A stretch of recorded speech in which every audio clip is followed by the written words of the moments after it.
ಬಾಲಕಿಗೆ ಸ್ವಂತ ಸೋದರ ಮಾವನ ಕಾಮಕಾಟ. 10ನೇ ತರಗತಿ ವಿದ್ಯಾರ್ಥಿನಿ ತುಂಬು ಗರ್ಭಿಣಿಯಾಗಿದ್ದಾರೆ. ಬಾಲಕಿಯ ಬಾಳಲ್ಲಿ ಆಟವಾಡಿದ ಸೋದರ ಮಾವ. ಚಿಕ್ಕಬಳ್ಳಾಪುರ ಜಿಲ್ಲೆಯ ಚಿಂತಾಮಣಿ ತಾಲೂಕಿನಲ್ಲಿ ಘಟನೆ ನಡೆದಿದೆ. ಸಂತ್ರಸ್ತೆಯ ಮಾವನ ವಿರುದ್ಧ ಪ್ರಕರಣವೊಂದು ದಾಖಲಾಗಿದೆ. ತಂದೆಯ ಸಮಾನನಾಗಿ ಇರಬೇಕಾದ ಸೋದರ ಮಾವ ತನ್ನ ಮಗಳಂತೆ ಇದ್ದ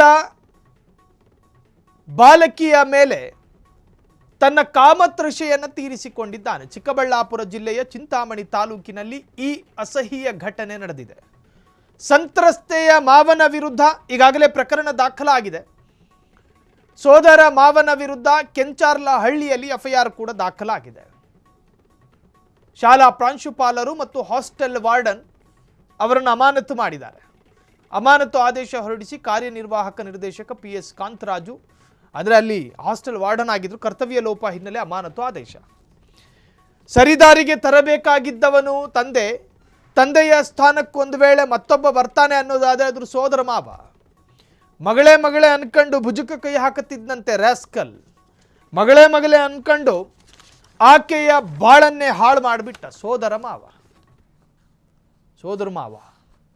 ಸ್ವಂತ ನೋಡ್ರಿ, ವರ್ತಮಾನದ ಕಾಲ ಹೇಗಿದೆ ಅಂತ ಕೇಳಿದ್ರೆ, ಸ್ವಂತ ಮನೆಯ ಸ್ವಂತ ಬೆಡ್ರೂಮಿನಲ್ಲಿ ವಯಸ್ಸಿಗೆ ಬಂದ ಹೆಣ್ಣು ಮಗಳು ಆ ಬೆಡ್ರೂಮಿನ ಕೋಣೆಯ ಬಾಗಿಲುನ ಚಿಲಕ ಹಾಕದೆ ಮಲಗೋದಕ್ಕೂ ಭಯಪಡುವ ಕಾಲ.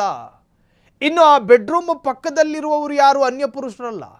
ಆ ಬೆಡ್ರೂಮ್ ಪಕ್ಕದಲ್ಲಿರೋರು ಪಕ್ಕದ ಊರಿನವರು ಅಲ್ಲ. ಸ್ವಂತ ತಂದೆ ಇರುವ ಪಕ್ಕದ ಬೆಡ್ರೂಮ್ನಲ್ಲಿ ಸ್ವಂತ ಮಗಳು ಮಲಗೋದಕ್ಕೂ ಭಯಪಡುವ ಕಾಲ. ಈ ಕಾಲಘಟ್ಟದಲ್ಲಿ ಸೋದರ ಮಾವನಂತೆ 10ನೇ ತರಗತಿ, ಕಾಮದ ಕಲ್ಪನೆ ಇಲ್ಲದಂತಹ ಪ್ರಾಯ ಅಲ್ವಾ ಅದು? ಕಾಮದ ಕಲ್ಪನೆ ಇಲ್ಲದಂತಹ ಪ್ರಾಯ, ತನ್ನ ಭ್ರೂಣದ ಬಗ್ಗೆ ಯೋಚನೆ ಮಾಡೋದಕ್ಕೂ ಸಾಧ್ಯವಾಗದ ಪ್ರಾಯದ ಹೆಣ್ಣಿನ ಮೈ ಮೇಲೆ ಕಾಮುಕನ ಅಟ್ಟಹಾಸ ಅಂದರೆ ಇದಂತಹ ಕಾಲ ಇದು. ಆ ಹೆಣ್ಣು ಹೆತ್ತ ತಾಯಿ ಸಂಕಟವನ್ನು ಯಾರು ಕೇಳೋದೀಗ?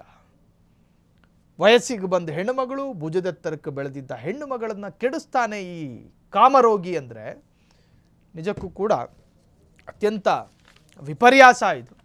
ಆತನ ವಿರುದ್ಧ ಕೇಸು ದಾಖಲಾಗಿದೆಯಂತೆ. ಆತ ವಾರ್ಡನ್ ಆಗಿ ಕೆಲಸ ಮಾಡ್ತಾ ಇದ್ದ. ಅದಕ್ಕೆ ಸಂಬಂಧಪಟ್ಟವರು ಆತನನ್ನು ಅಮಾನತು ಮಾಡಿದ್ದಾರೆ ಅನ್ನೋ ಮಾಹಿತಿ ಲಭ್ಯವಾಗ್ತಾ ಇದೆ. ಕ್ಷಣದ ಸುದ್ದಿಗಳಿಗಾಗಿ ಫ್ರೀಡಂ ಟಿವಿ ಸಬ್ಸ್ಕ್ರೈಬ್ ಮಾಡಿ, ಲೈಕ್ ಮಾಡಿ ಹಾಗೂ ಫಾಲೋ ಮಾಡಿ. ಹೊಸ ಸುದ್ದಿಗಳ ನೋಟಿಫಿಕೇಶನ್ಗಾಗಿ ಬೆಲ್ ಐಕಾನ್ ಮೇಲೆ ಕ್ಲಿಕ್ ಮಾಡಿ.